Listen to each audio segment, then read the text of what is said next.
नमस्कार भाइ बहिनीहरू। आज म एउटा रोचक स्वप्न कथा लिएर आएकी छु। यो कथाको शीर्षक छ हावाको चित्र कोर्ने केटी, अञ्जली नामकी एक केटीको रमाइलो स्वप्न कथा।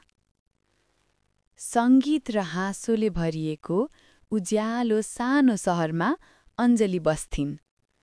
अञ्जलीलाई रङहरू असाध्यै मन पर्दथे। आकाश जस्तै नीलो, सूर्य जस्तै पहेँलो र उनको मन पर्ने क्यान्डी जस्तै गुलाबी। तर एउटा कुरा अञ्जली गर्नै सक्दिनथिन्। उनी हिँड्न सक्दिनथिन्। घुमफिर गर्न उनले व्हीलचेयर प्रयोग गर्थिन्। हरेक दिन अञ्जली झ्याल छेउ बसेर हावा चल्दा रुख हल्लिएको हेर्थिन्।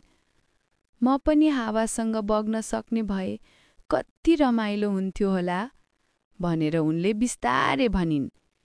एक दिन उनकी शिक्षिकाले विद्यालयमा क्रिएटिभ आर्ट्स डे मनाइने घोषणा गरिन्। सबैलाई आफूलाई विशेष बनाउने कुरा प्रदर्शन गर्न निम्त्याइयो। कसैले नृत्य गर्ने, कसैले गीत गाउने, कसैले कागजका अग्ला टावर बनाउने निधो गरे।